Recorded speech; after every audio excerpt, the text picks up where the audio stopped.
Welcome back. Today we're going to be talking computer parts because it's time to build a new machine. In the last video I already took apart the old computer to get the parts we're going to salvage out of it, and in this video we're going to talk about the new hardware that's going into it, and we'll follow it up with the last video being the actual assembly of the machine. So the first item I'm going to take out here, and by the way these all came today, they've all been purchased from Newegg. The first one here is actually quite heavy. But this is a 650 watt power supply. Now this is from Antec. This is the Edge series. So this is the Edge 650.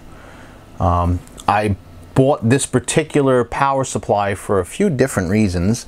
I was looking for something that was 80 plus certified. Now 80 plus just is a certification that designates how efficient the particular power supply is. And being 80 plus has to be at least 80% efficient. Now this is an 80 plus gold, which means it's a 92% maximum efficiency, which is really good. The better the efficiency, the less electric it uses, and well, the lower your electric bill is. Also, the cooler it runs. So that's definitely something to check out. Also, it's a modular power supply, which means that you can disconnect the wires that you don't need connected to it. And that's always a good thing to do. I won't go through every little itty bitty detail about every piece of hardware here, but I'm going to give you the gist of what's important about it. This is Intel Haswell system ready. I am using a Haswell processor in the new build, so that works out to my advantage. And as you can see, this is still in the sleeving here, so we're just going to go ahead and take that right off and show you what this looks like. And right away I could tell you it's really nice packaging on here. It's not some skimpy box. The last power supply I had, I mentioned, came with the case, so it wasn't a great power supply anyway. One thing I'll notice I mentioned about this, it's actually got a 5-year warranty, which is amazing. It was something I found out afterwards. Now before I go any further, this was actually a $115 power supply, so right off the bat, before I spend any other money on anything else, this was a pretty big purchase, I guess you could say. But it comes with a product overview, which just shows you the different kinds of connectors. Of course, this is going to be in a few different languages, so we'll just go to English here for now. And it tells you that there is one 24-pin motherboard connector. There is one ATX 12-volt, EPS 12-volt connector. There are two 8 or 6+2 pin PCIe connectors. That's going to be for your video card. There are 4 SATA connectors. Those go to your hard drives and whatnot. There is one set of wires that has one SATA and 2 Molex. Those are going to go to your older like IDE drives or any kind of internal power required stuff, And then your last one is 4 Molex and 1 floppy. That one we probably won't be using in this particular build because I don't have a floppy disk in here, and all the devices are going to have the newer SATA style connectors. But it's nice that we do have that. And then they give you a little diagram of what the actual power supply looks like. Of course, you get the 5-year warranty program. Of course, I'm going to keep a copy of the receipt and everything together, as I usually do. I keep pretty good files. Well, we got your standard power cable. This is, of course, a 18 American wire gauge 3-conductor power cord. Nothing too spectacular. I have a nice power cord I'll just be reusing. That'll just end up going in my little parts bin. Case screws, again, basic everyday case screws. Nice that they give them to you though. This is going to be all of the wires, so we'll take a look at that in a moment. These guys here are, again, another little feature that I found out that came with after the fact, which I thought was pretty cool. These are isolators to dampen any vibration from the power supply against the case. Normally, there's where you see these 4 holes. Normally, your computer's power supply screws right up against the back of the case using 4 screws. So you couple any noise in that power supply to the case that way. This just isolates those two. A nice feature to have. And only real moving parts inside the computer other than your hard drive, and that's really kind of getting phased out nowadays, are the fans. You have to have fans, and just the constant spinning of those fans, all that translates into vibration. Vibration turns into noise. If you can isolate all that stuff from the case being metal with some kind of plastic, you can get a quieter machine. So it's nice to see that. And then of course the last thing here is going to be the beast, this heavy power supply. I don't have the weight on this thing, but I could tell you it weighs a heck of a lot more than the old power supply did. And it's only 150 watts more powerful, so that goes to show you there's probably better components in this. Once we get inside here, we can see this thing has a huge fan on it. We can see that's one big fan.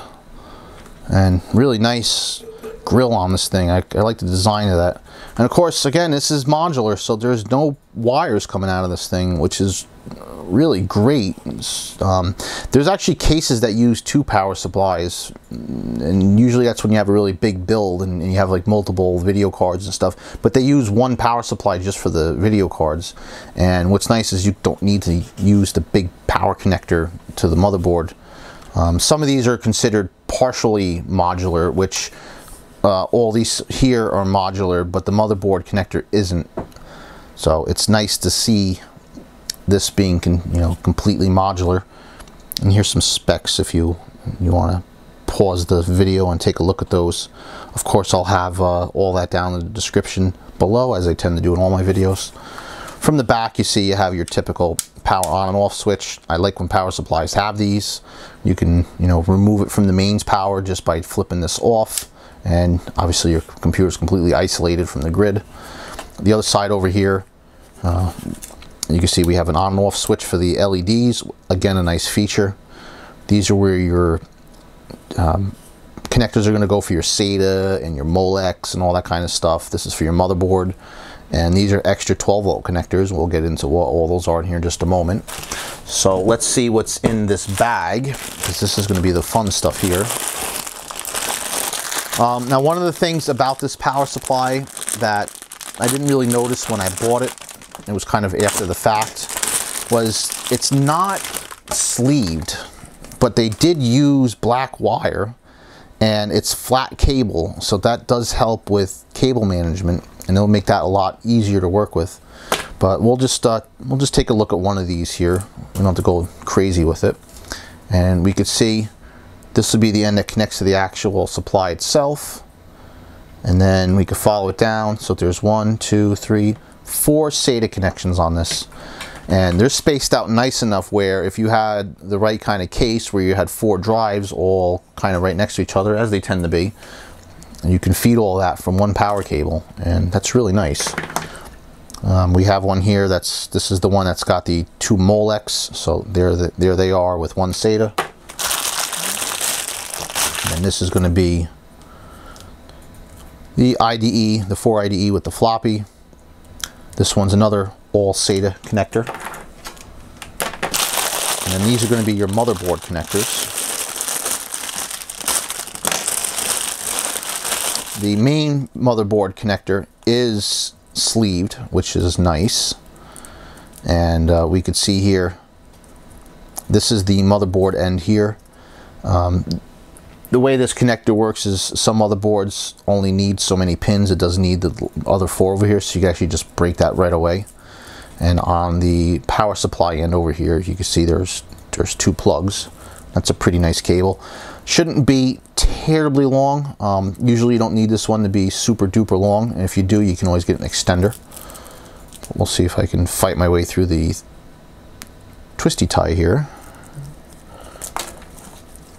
Yeah, that's a pretty decent size. That's going to work nicely in this case. Then the other stuff here is your PCIe connectors, or this is for the motherboard. Like I mentioned earlier, my current supply only has 1 of these. They actually need to be 2 side by side like this for it to work, so that's nice that it has that. And PCI, it's the same thing. My older card had a 6-pin. Some of the newer ones have an 8-pin, so you just slap this over and plug it all in together and you're good to go. And you can do 2 video cards with this. So that's really all there is to show about the power supply. So I'm going to go ahead and clean all this up right now, and we'll get a look at the next component. Before I go too far, I want to show you the old power supply versus the new one. Again, the new one being 650 watt, and here's the old one. And the old one, yeah, this is definitely a 120 millimeter fan, so that has to be 140 millimeter at least. But this is a standard size, and here's all those fun spaghetti of wires. This is why I went with modular, because I don't need half of these. And I won't have to use them now if I don't need them. But we can see it does stick out a little longer, and the reason for that is probably because of the ports on the back of it there. You obviously need room for that, but since it is longer, we can afford the larger fan in it. Larger fan, slower speed, you know, it'll run quieter and still provide the same amount of airflow. And you can also see there's a lot more blades in that. This is a white LED, this one's a blue LED, not a big deal. Actually, from the pictures, thought it was blue, so it's no little snafu on my end. But good thing is I picked a pretty darn good power supply. If we look at the ends over here, you can see, yeah, pretty much the same. This one doesn't have a voltage selector on it, which makes me wonder if it's an automatic voltage selection or if it's only meant for one voltage. I have to take a look at that. But yeah, I mean, this worked really well, but I mean, this thing weighs nothing compared to this. I don't have exact weights. This feels like 5 pounds. This feels like a pound. I mean, this is substantially heavier. This is probably twice the weight of this guy here. So anyway, we'll move on to the other components now. And the next piece of hardware is probably the most important piece of the hardware. It's the main brain of the operation. I decided to go with a 4th generation Core i7 processor. I could have went with a 6th generation, but being that I wanted to reuse my memory and save as much money as possible, I just decided to go this route. This processor ran me $340. Yes, just for that. But the 6th generation was the same price, and you're getting better features in a way in the newer generation, like DDR4 support as opposed to DDR3, but this has a higher single core speed than the newer one, and that does matter to me in some of the applications I use. The other thing about this one is it got better reviews. A lot of people said that it does run warmer. In fact, there is a heatsink in here where the new ones don't ship with a heatsink because they figure most people are going to use a aftermarket cooler anyway, and the aftermarket coolers turn out to be a little bit more efficient, I guess you could say. So it's probably better just to go that way anyhow, and I did. But I kept going back to the 4th gen. Just something about it said, go with the 4th gen. I really don't know how to explain myself, but I kept going forth between 6 and 4, 6 and 4, and I was like, nah, something about 6 says it's better. You get faster memory speeds with the newer processor, but it requires different memory. That would have been money I had to spend on that. Just all around, it seemed like that machine was going to be a little bit more money, and I know it would last me longer in the long run, but considering how long this computer has lasted me, the current one, I'm not too concerned about that. So again, this is a Core i7. This is a quad-core processor. Each processor can run 2 tasks simultaneously, so it's a hyper-threading processor. So it's like having 8 cores. Think of it like that. The other processor, which I'll pull over to the side here, this is a 1st generation i3. And by the way, the reason how you can tell that is by looking at the number. The original one here was an i3 550. It's a 3-digit number. When they came up with the 2nd generation, it had a 2 in front of it. So it would have been like the i3 2550. I don't know the exact model numbers. My wife's computer's got a 2nd gen in it, but then it went to 3s and 4s. So obviously the i7 4790 would indicate 4 being 4th generation. Kind of easy to figure out. What makes it a little confusing is the i3 is a 550. The i5, I think, is a 6 something, and then the i7 is a 7 series. You'd think, you know, they would have named it like a 350 or whatever. Now, the thing to note is both of these have onboard graphics right on the card, so you don't need an external graphics card. I don't think the i5s do, so that was one thing between purchasing all the stuff that I thought about. The older one's in LGA 1156 socket, where the newer one's in 1150. We can look at some comparisons over here. The new one mentions 4 cores, 8-way multitasking, again because it's hyper-threading. The other one's only 2-core, 4-thread multitasking. The i5s don't have hyper-threading, it's just 4 cores. So it's the same 4 threads basically, the same 4 process. The newer one has the turbo boost technology. This actually clocks up to 4.2 or 4.4 gigahertz, don't really remember. But that's nice to know that it does that. They both support dual channel memory. They both support DDR3. This one I think has a higher starting memory frequency. I think this one starts at 1333. This one starts at 1066. Even though I started with 1033 and I ended up with 1600. But that's neither here nor there. We can go ahead and open this up. I think I mentioned they both had 3-year warranties. You probably saw that. And of course my knife is missing right now, so I'm just going to use an old PCI cover here to dig in here. And I'm assuming this is going to be the same heatsink as this one had.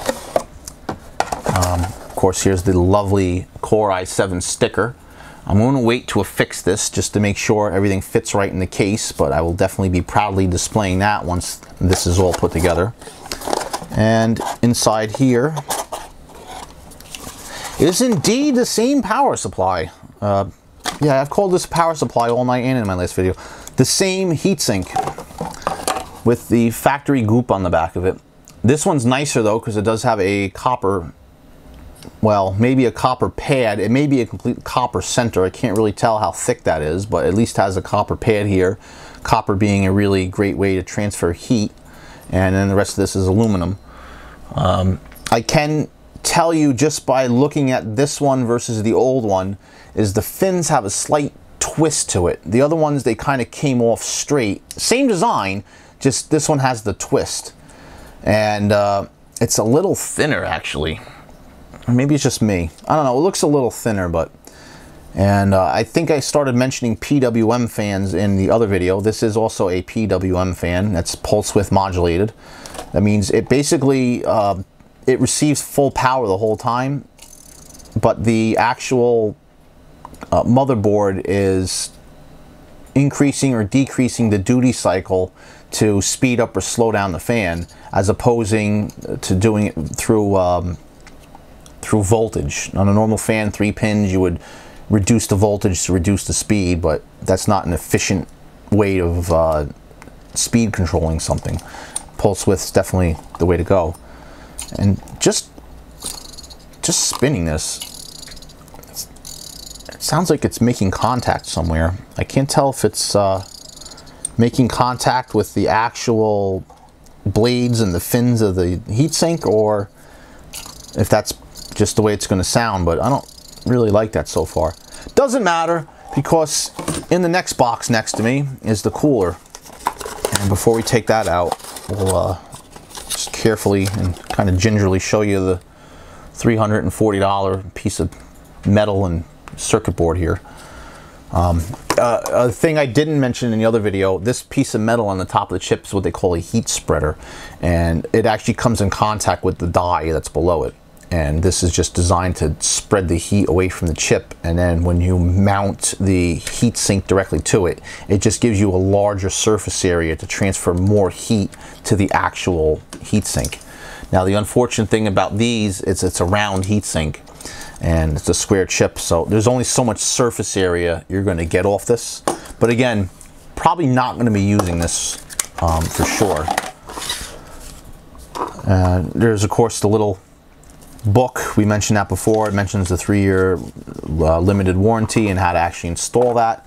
And with any books, just like the book for the power supply and this book and the book for the motherboard, which we'll show in a minute, I do read the instructions. There is definitely a wealth of knowledge that you need to gain in order to put this together, because you don't want to do it wrong, that's for sure. But anyway, we'll just set this all to the side here and we'll get the cooler out. Now this is a Cooler Master Hyper 212 Evo,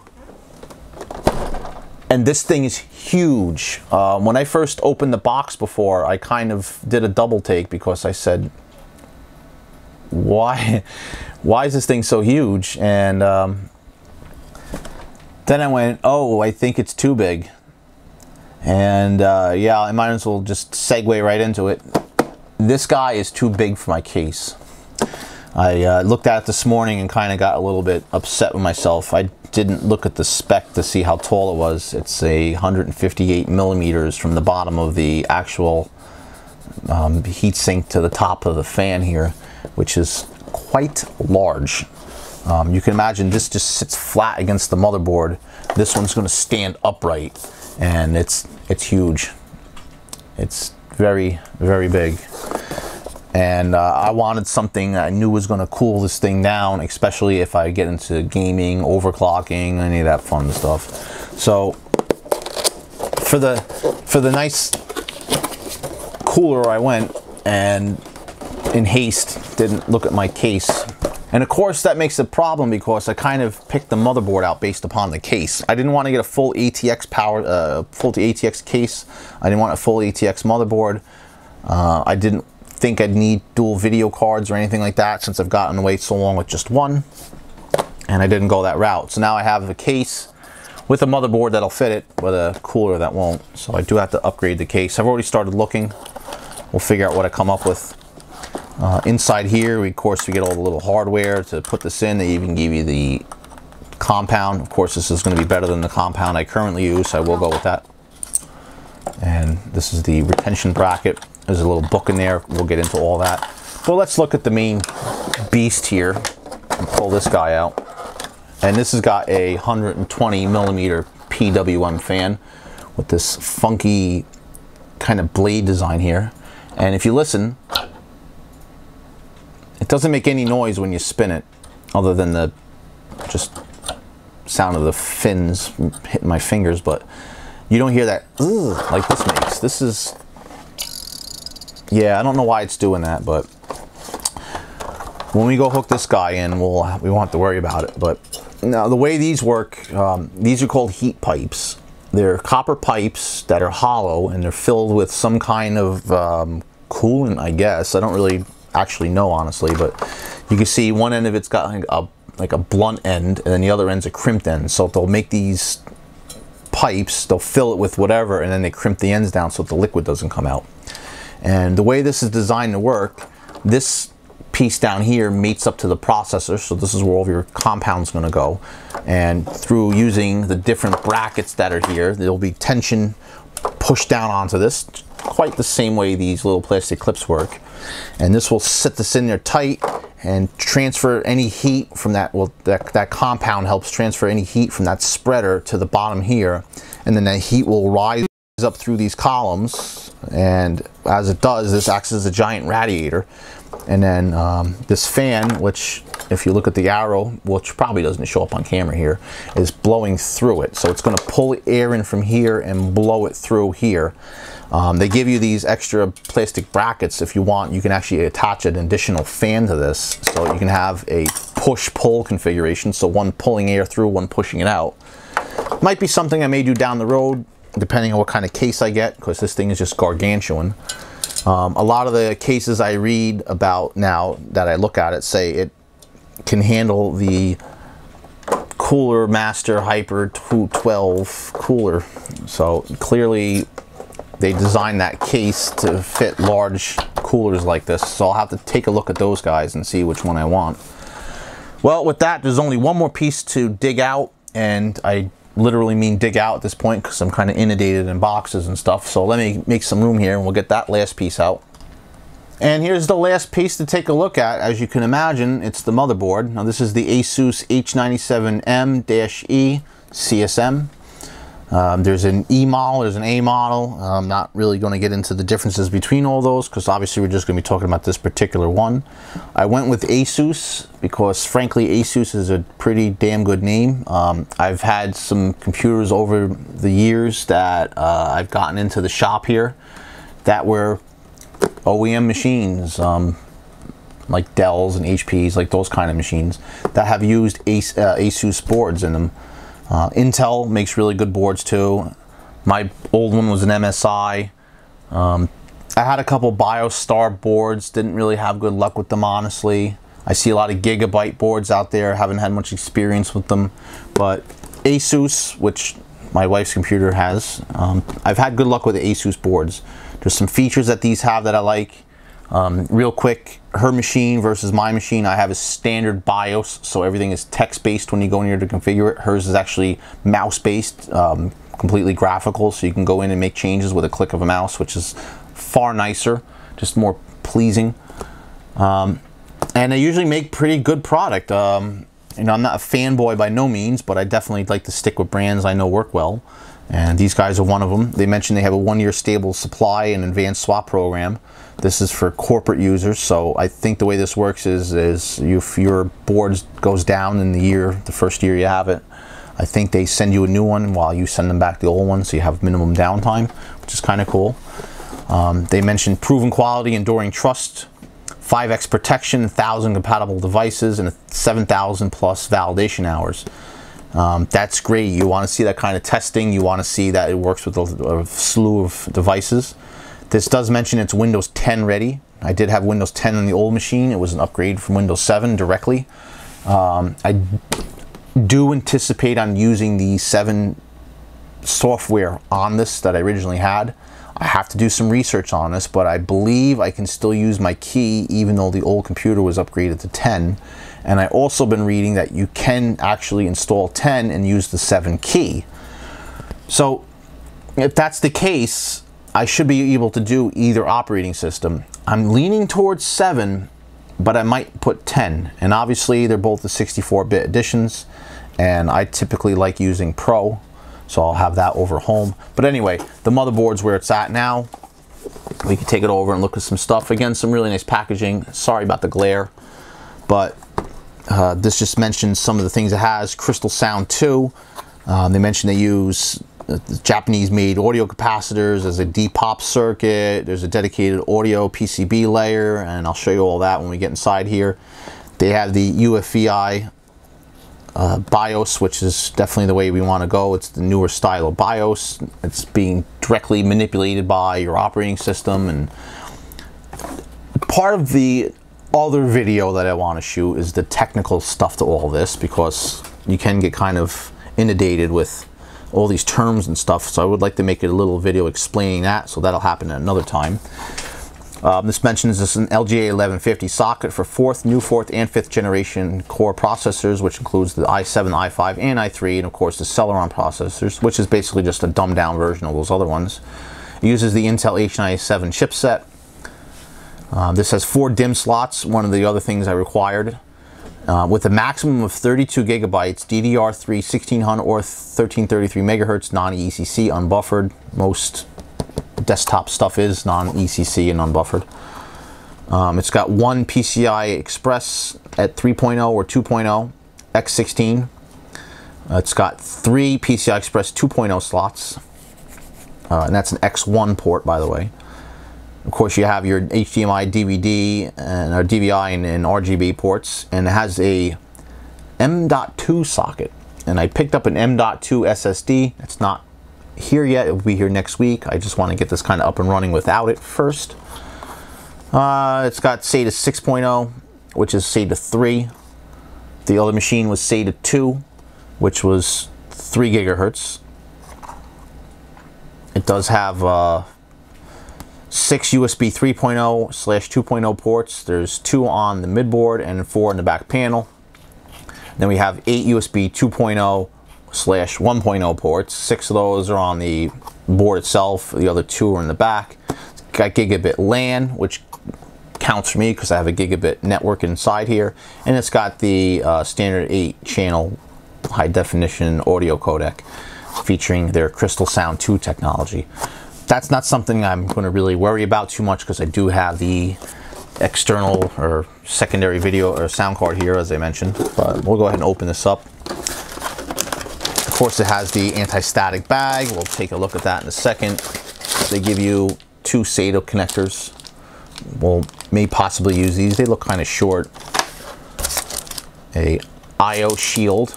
And this is actually stainless steel, they mentioned. They're pretty proud about that fact. It supposedly helps, you know, with corrosion and stuff, although I haven't really seen computers like these in corrosive environments where that really needed to be a problem.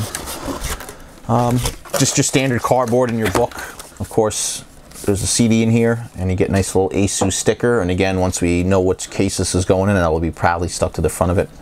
And this includes all the drivers for Windows 7, Windows 8, 8.1, and 10, since it does have the Windows 10 Ready logo on the front. Although I already went on ASUS's website and downloaded more current versions, or at least I believe to be more current versions. I don't typically use the DVDs because there's a good chance that what is on their website is just newer. So I always want to go with the newer drivers, but I do save the discs obviously as a backup. And I did mention, or well, at least I did read somewhere on this box that this is actually considered smart packaging in that there's no foam pad in here for the motherboard to sit on. And I didn't really think too much of that until I got the box out for the old motherboard, which is here. And yes, I do keep the boxes, just because there's been times where I've needed them. But yeah, you can see there's a little foam pad inside here. And here's all the original books and the original static bag and the manual, and I keep all that stuff nice. And of course this will all go right back in this box again because it's going to be either sold for parts or just put on display someplace as a nice box. But anyway, that's the old motherboard. Let's take a look at the new motherboard. Again, I don't think I mentioned it in this video, but I did in the last. I'm wearing my anti-static wrist strap here, which of course just unplugged on me. And I have a mat down underneath this, and I'm barefoot. So I'm not really worried about static right now, but if you work on these things, you should be. But here's our motherboard. And it's, you know, not much different looking. It's shorter, which is nice. It doesn't go as deep into my computer as the old one did, which doesn't make a whole lot of difference to me in this particular situation because I am going with a newer case. But if I stick with the old one, which I will have to for a little while at least, this will give me more room in there, which is always a plus. Now I could tell you right away, this has 4 SATA 3 connectors where the other one had 6, but I only needed 2 anyway. Not a big deal. This one here has the same trusted platform module, although it is a different pin configuration. I never had one of those to begin with, but if I need to buy one, I'll have to get a different one. We have the PCI Express X16 slot and then 3 X1 slots, whereas the other one had a PCI connector on the end. So that's a step away from legacy, we'll say. Same 4 memory slots. This one's a socket 1150 as opposed to an 1156, but really there's not much difference there. We have a 8-pin power connector, which this has a 4-pin. Back panel, well, really not much to say about that. There really isn't a whole lot of difference. They're still using the old PS2 plugs on these things. Even the brand new Generation 6 board had a PS2 mouse and keyboard port, which I thought was kind of neat. Sometimes they combo it where it's half green and half purple, so you can plug either or device into one port. But it is kind of nice that they do still have these. You will possibly notice if you have a keen eye, and I'm just noticing it now, there doesn't seem to be any actual COM ports or parallel ports on this. Not something I need, because, you know, USB is king in 2016 pretty much, but it's nice to know that the other one did have that if you did need it for legacy purposes, but going forward we won't be needing that anyway. Other things to point out in here, your chipset on this one sits underneath this circular heatsink, which doesn't really look like it's got a lot of fins in it, so I'm assuming this probably doesn't get terribly hot, where the other one here has a lot of fins, and I know this gets pretty warm. And older designs actually had 2 chips. One was the North Bridge, one was the South Bridge. Memory, I think, was handled by one, and the ins and outs were handled by the other, but the newer chips have an onboard memory controller, so that's one less chip on the board you have to worry about. The new board has PWM ports for fans. You can still connect the standard 3-pin fan to it. It'll work just fine. But something I might look at for the new case would be to actually have PWM fans, which of course will run more efficiently. And the main guy over here that's important is the M.2 connector. So it's this little connector here, and there's a couple screw holes, and a card will get plugged into here and screwed down, and there's 3 different lengths of card this will accept. Now that M.2 standard will work with a multitude of connections. It's really a fascinating technology device, we'll call it. But you can connect it to SATA, you can connect it to PCIe, there's audio connections there, there's DisplayPort connections there. So depending on what kind of card you're using may dictate to what you can do with that port. Now that's important because they make SATA connections, or I'm sorry, they make SSD in either SATA or PCIe, and the difference is going to be the speed. The SATA connector isn't as fast as the PCIe connector, so getting a PCIe SSD is going to run much faster than a SATA SSD, and that's the missing piece. I actually have a 240 gigabyte Samsung Evo 950 Plus or 950. I don't have the model number right in front of me now, but I have a nice SSD coming for this, and that's going to make this thing pretty fast. I don't want to say screaming fast because might get my hopes up for something that might not be as fast as I think it is. But judging by capabilities, this being 3.0 as opposed to 2.0, the SATA connections being 3.0 as opposed to 2, and you know, just little things like that. Those are little places that I may have bottlenecked in my old computer that I'm not going to bottleneck on this computer for the most part. And again, I'm not trying to build a machine here that, you know, I can get to Mars with. That's not what I'm trying to do. I'm trying to build myself a well-rounded kind of budget machine. Speaking of budget, I don't know if I mentioned or not, but the Cooler Master cooler ran me about 30 bucks, which isn't bad. This motherboard ran me about $93, I want to say, which again is not bad. Considering I've looked at other motherboards that were the same size, and not that size has anything to do with it, but they were a lot cheaper. Of course, you got a lot less features. And likewise, I looked at boards that were much bigger and were cheaper and still had less features. So for what I got money-wise here, what fits my needs and my budget and my wants and all that, I think I've got a pretty darn good machine. Of course, we'll know that once we get it back together. Now, I mentioned the power or the audio sections on these boards, and I mentioned over here the connectors and how it all translates. Well, if you look at this board here, and again, this is the new one, you can see these gold capacitors. These are the Japanese brand capacitors that they were mentioning. And you may or may not see, but there's actually literally a cutout in this board on the top layer where they've completely isolated all the tracks down here from the rest of the board. And where, like, this little Realtek chip over here needs to actually connect, they've made that connection on the other side of that divider. So I'm assuming, like, this is where it connects to the main board, and then everything else on the other side of that is for the little audio side of it. And we can follow this little cutout all around, and this hash mark that they have printed on here shows that this is the whole audio section. So this is your front panel connector and right to your ins and outs, and nothing else is in that path. I didn't really figure that out from the initial looks at this, but now that I have it in my hand and I can see exactly what they're talking about, how they just completely routed out that circuit board there. Really neat design. I kind of find that quite fascinating, although I won't be using it. And there really isn't anything more I can point out about this. There's no dip switches on this to overclock it like the other machine had, which is fine. There is a I'm assuming a BIOS chip over here, which looks like it could be pulled out to be reprogrammed somehow, which is a good thing.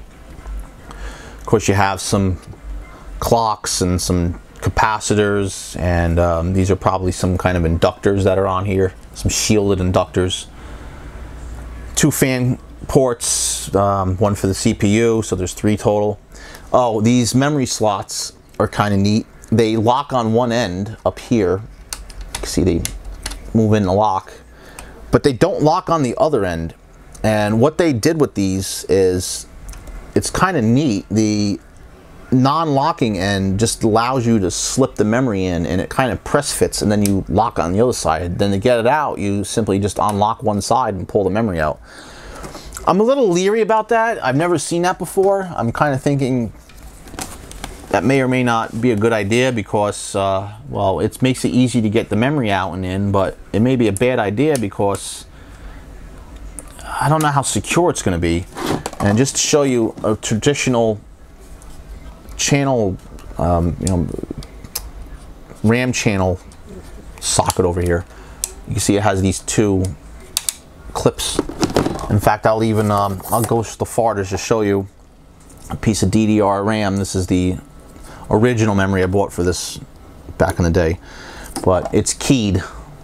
There's a little slot here, and there's a little spot here that it only allows you to put it one way, but when you push this down, it locks in place, and then to get it out, you gotta undo this side and undo this side, and you can see it pops out. The new one, I hope we can demonstrate this really quickly. The new one here, we should just be able to just sit one end in and push it in place, and that's it. And actually, it does see pretty well. I thought you'd be able to just pop it right out of the spot over here, but it doesn't seem like you can. And to get it out, we should just pop this up, and that's it. So that's kind of cool. That works out so far. Of course, now there really is only one thing to do, and of course that's to assemble this. And of course that means I got to clean off my desk again, because I got stuff all over it. So we'll go ahead and we'll get this out the way. We'll do little things like take the plastic off here once we know it's actually running. We'll leave the little socket protector on there, because that's always a good idea to do until you're ready to take it off. You don't want to get any foreign objects down there. And with that, I'm going to say thanks for watching. We'll see you guys next video, and that one should be pretty interesting because we'll get the chance to throw this guy together. See you then.